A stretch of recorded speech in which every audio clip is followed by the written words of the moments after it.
O Lula ele fez grande parte da sua campanha presidencial em 2022 focada em atacar o Bolsonaro, né? E até mesmo depois da vitória, uma das suas primeiras falas foi realmente o ataque ao ex-presidente. E assim, já passou um ano e Lula ainda não entendeu que essa vibe de campanha eleitoral e atacar o Bolsonaro já está enchendo o saco. E que além disso, todo mundo já entendeu o que Lula queria dizer, chamando o Bolsonaro de genocida e outras coisas. Mas o Luiz Inácio Lula da Silva não para não, tá? Ó, no Ceará, apenas em 2024, Lula ele defende nordestinos e depois ele critica o Bolsonaro. E assim, qualquer palco, qualquer motivo que seja possível no Brasil de citar o Bolsonaro, o governo do PT consegue fazer isso, né? E segundo o portal R7, após o ex-presidente Jair Bolsonaro criticar o estado do Nordeste, o presidente Luiz Inácio Lula da Silva saiu em defesa da região nesta sexta-feira durante a agenda do Ceará. É importante dizer agora que o Nordeste está na cabeça erguida. O Nordeste não quer exportar empregados domésticos, ele quer exportar professores, físicos, químicos, médicos, engenheiros, pessoas importantes. Só nessa fala ele já conseguiu desmerecer umas 4 classes de trabalhadores. Mas vamos continuar. Além disso, também o Lula ele fala, né? Eu tinha uma loucura comigo que eu via nos jornais de que os lugares não têm mais analfabetos no país, que era o Nordeste. Segundo ele cita que foi o Nordeste é o lugar que tem mais analfabetos, o lugar que tem mais mortalidade infantil era o Nordeste, o lugar que tem mais evasão escolar era o Nordeste. E eu falava, será que nós, no Nordeste, somos tão ruins assim que nada acontece para nós? E é por isso que eu faço isso para o Nordeste. Não é porque eu não goste do Sul. Eu devo tudo a minha vida a São Paulo. Mas é preciso que a gente torne o Brasil mais igual, pouco a pouco. Pois é, a linha do Lula para vocês. Ele cita que ele não tem preferência pelo Nordeste porque ele gosta só do Nordeste. Sim, porque o Nordeste precisa mais do seu apoio do que os outros lugares. Pois é, Lula, tenho que te dizer uma coisa: você não é presidente só do Nordeste, tá? E segundo, todo o Brasil precisa de apoio, tanto no Nordeste quanto no Sul, tá? E outra coisinha, deixa eu te explicar. Uma fala como essa não vai resolver os problemas. Então, em vez de começar a dizer falas, só falar, que tal começar a resolver os problemas do Nordeste? Porque nenhum dos problemas citados até agora a gente viu que você conseguiu resolver. E ainda mais a fala que o Lula disse, que é uma fala pior do que essa. Ah, legal, a gente precisa exportar pessoas importantes, que sejam químicos, tananã. Ele desmereceu várias classes, como as empregadas, e assim, exportar? Essas pessoas tinham que ficar dentro do Nordeste, ou seja, se tivesse o apoio, uma estrutura muito melhor dos próprios governadores e até mesmo do governo federal para o financiamento do Nordeste, essas pessoas não precisariam nem sair para procurar emprego em outros lugares. Aí é momentos como esse que você olha para mim e fala: Alessandra, você é doida. Já fui no Nordeste, já fui em Porto Seguro, já fui em João Pessoa, já fui em vários lugares do Nordeste. E o Nordeste não é ruim, não. Realmente, esses lugares, grandes capitais, as estruturas das grandes cidades no Nordeste não são tão diferentes das estruturas de outras cidades de outros lugares. Vocês entendem isso? Só que quando você pega para viajar, isso aí eu posso falar porque eu já fui, já vi na risca o que já aconteceu, já fui para todo quanto é lugar do Brasil que você já imaginar, tanto pro lado do sul quanto pro lado do Nordeste, tanto pro Centro-Oeste ou tanto para outra região. Mas, quando você entra dentro do Nordeste mesmo, você vê a diferença.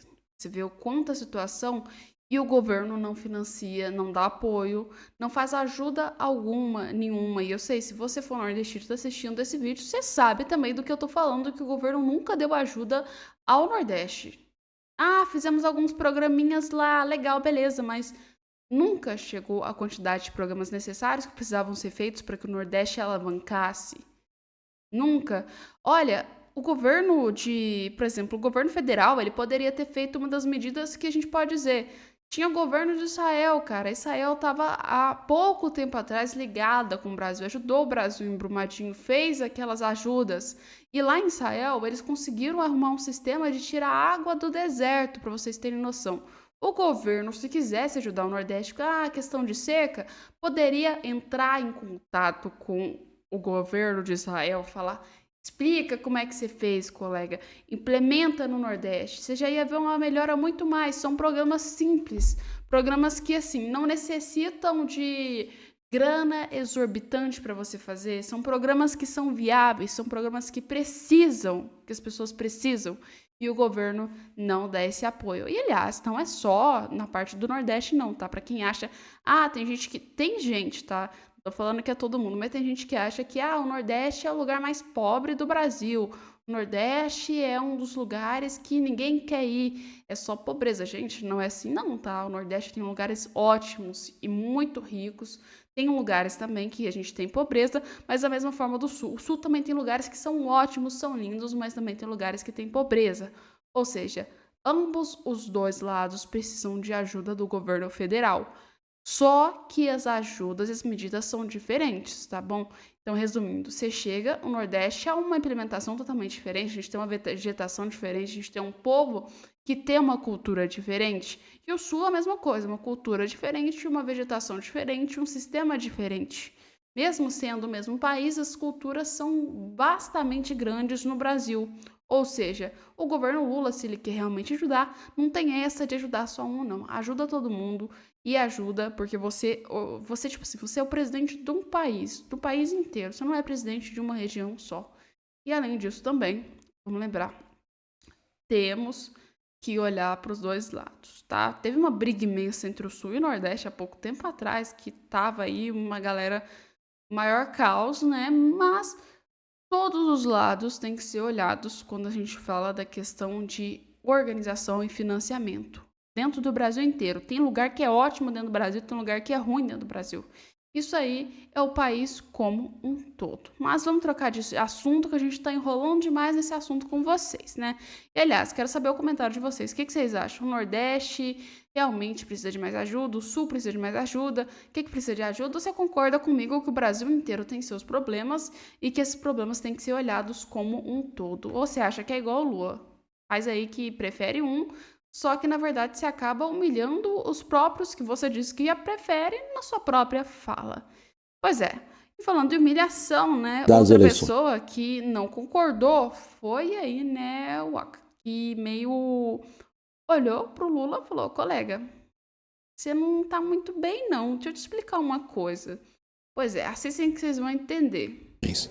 Enquanto Brasil, Colômbia e México soltavam um comunicado conjunto pedindo que a ditadura venezuelana divulgue o mais rápido possível as atas das urnas de domingo e que os resultados sejam imparcialmente verificados.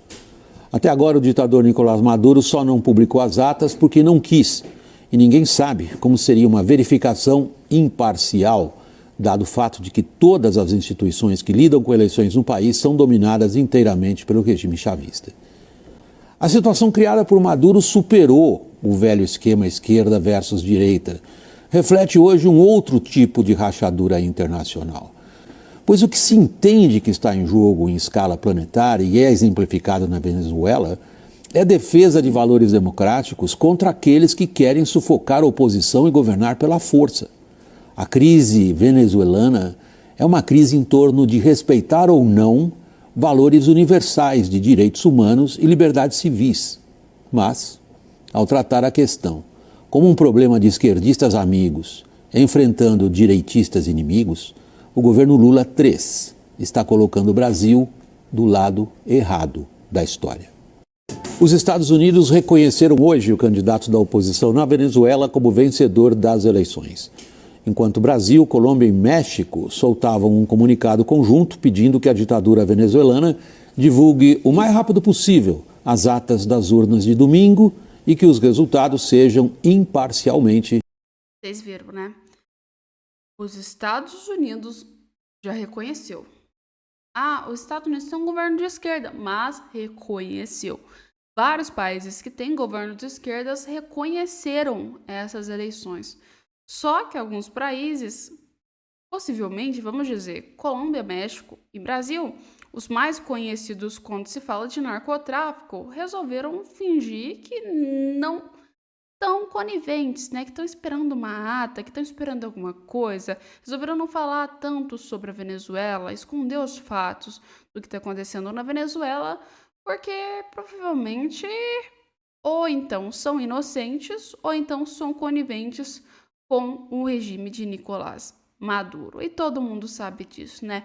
Países que são democratas já colocam o seu apoio dentro de poucas horas. Países que não são, pois é, demora e além de demorar, tem ainda o fato de que ficam em cima do muro ou então não falam sobre o tema, como por exemplo o Brasil. O Brasil conseguiu ser um dos países mais dramáticos em relação à Venezuela. E a tendência é que isso só piore. Mas mesmo que o Brasil não queira apoiar, o resto do mundo apoia. Apoia e ainda faz manifestações a favor.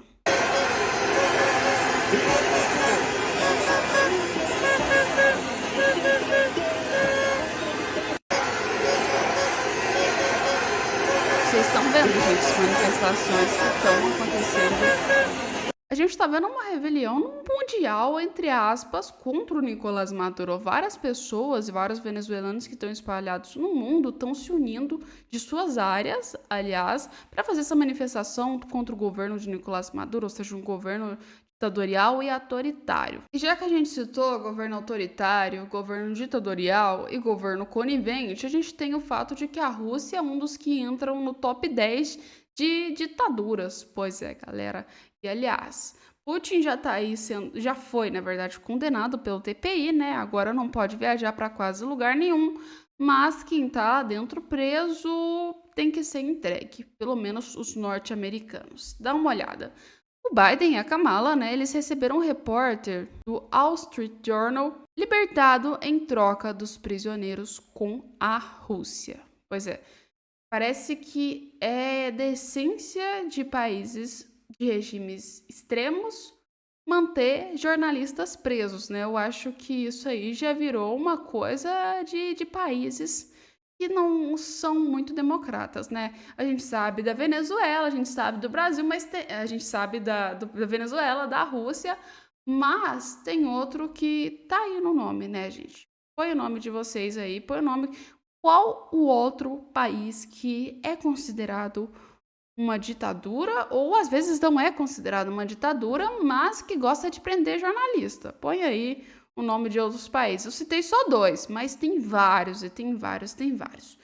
E no caso, a Folha de São Paulo, né, colocou o repórter americano Evan Skolvorski, do The Wall Street Journal, chegou na noite dessa quinta-feira à base militar de Andrews, nos arredores de Washington, nos Estados Unidos, onde foi reconhecido, né, e recebido pelo presidente Joe Biden e a sua vice, que é a Kamala Harris, que já está aproveitando para fazer sua própria campanha eleitoral, né, já que ela está no cargo de vice-presidente. Além do cara, né, a Rússia ela ainda libertou, entre outros, um ex-fuzileiro naval americano acusado de espionagem e jornalista russo-americana acusada de coletar informações militares. O russo-britânico Vladimir Kara-Murza, ativista pelos direitos humanos, condenado a 25 anos de prisão por traição, né? Aí os Estados Unidos divulgou essa imagem, né, deles recebendo essa galera. How you doing, sir?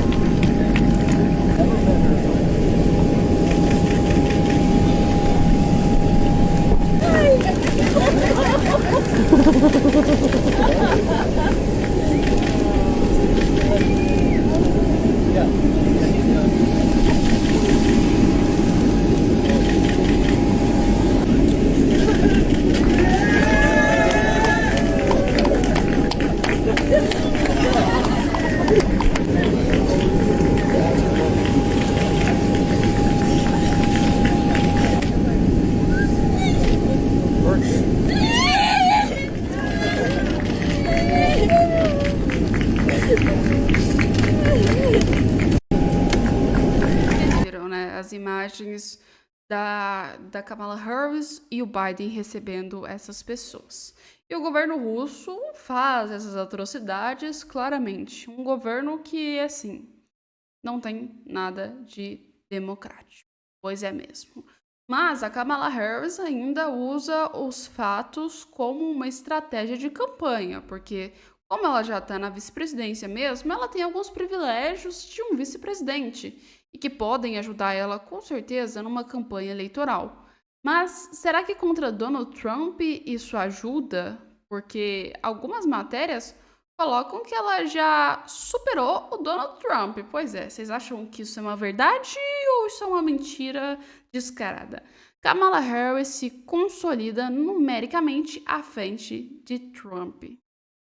Gente, vou falar uma coisa pra vocês. Eu acho que, de hipótese alguma, a Kamala Harris tem chance de ganhar do Trump. E eu tô falando realmente sério. Primeiro, porque até internacionalmente ninguém conhece a Kamala Harris. E eu tô falando verdade pra vocês, porque eu fui conversar com a minha avó de política esses dias pra trás. E eu disse pra ela, eu falei, olha, o Biden vai sair, agora ele desistiu da campanha presidencial e quem vai entrar é a Kamala Harris, junto contra o Trump. E ela, ah, tá, a Kamala Harris é o quê? É uma cantora? Quem que é essa? Pois é, gente, nem internacionalmente. Resumindo, internacionalmente, pra vocês entenderem, a Kamala Harris não tem um reconhecimento tão grande quanto o Donald Trump, tá? Todo mundo conhece o Donald Trump.